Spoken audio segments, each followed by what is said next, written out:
Hi, I'm Rev Myron. I'm a minister through Pathways of Light, and I've been a Course in Miracles student for 40 years.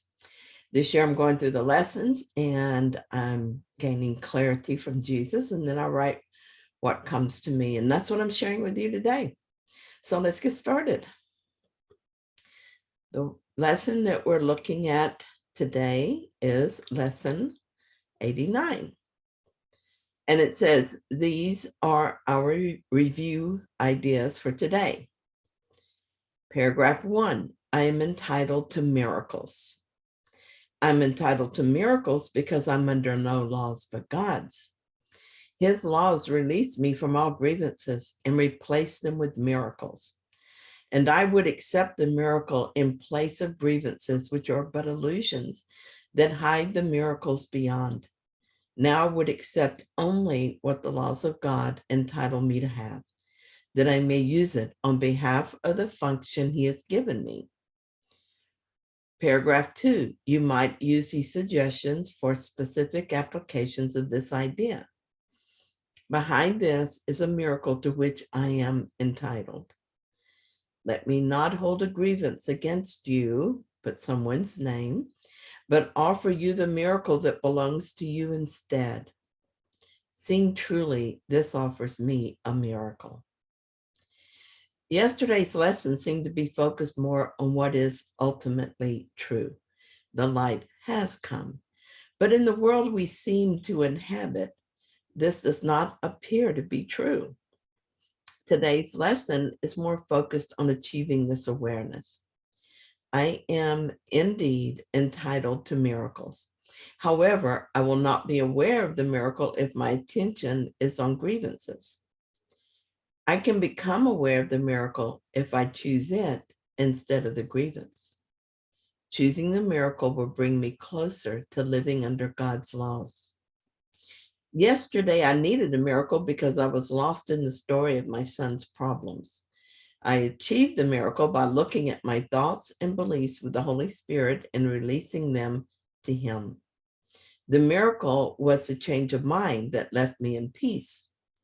I don't know if anything actually changed for my son, but peace of mind is my goal at all times, and that is what I gained. Here is something that surprised me when I first discovered it. Grievances are more pervasive than I realized. I didn't always understand what a grievance was. I looked up the definitions for grievances, and one of them says this: a grievance is a cause of distress or suffering. For instance, I was holding a grievance against my son when I failed to trust him. It felt like his choices were causing both of us distress and suffering. Another definition is a real or imagined wrong. Looking at just as one situation with my son, I could say that I was accusing him of an imagined wrong. That is, I felt upset by his choices. The truth is, I was upsetting myself by how I interpreted the situation. As soon as I let the miracle replace the grievance, I realized his behavior triggered a fear in me. He didn't put that fear there. I did. So, as it turns out, it was an imagined wrong. Understanding this made it easy to release the idea of a grievance. Paragraph 3, let miracles replace all grievances. By this idea, do I unite my will with the Holy Spirit's and perceive them as one. By this idea, do I accept my release from hell? By this idea, do I express my willingness to have all illusions be replaced with truth, according to God's plan for my salvation? I would make no exceptions and no substitutes. I want all of heaven and only heaven as God wills me to have. Useful specific forms of applying this idea would be, I would not hold this grievance apart from my salvation.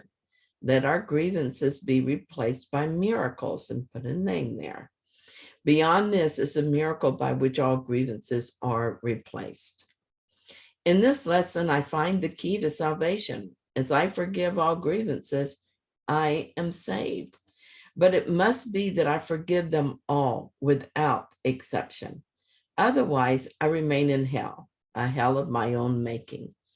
I would have to deliberately choose to suffer because it is not God's law that I do so. I choose suffering with every grievance I do not forgive.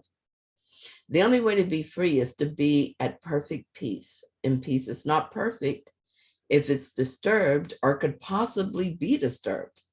If there remains in my mind the belief that there is some value in a grievance, then there is always the possibility of the loss of peace. Therefore, I would not be at peace. It would be like waiting for the other shoe to drop, and that's not a peaceful feeling. I know this is true, and so I know that I will not hold a grievance. As soon as I feel aggrieved in even the slightest way, I choose forgiveness. Today, I noticed that I wasn't peaceful. It didn't feel very big, but that doesn't matter. Peace is not a matter of degree of intensity. I quieted the mind and waited for insight. I started thinking about a doctor I saw yesterday and wondering if the treatment would really work.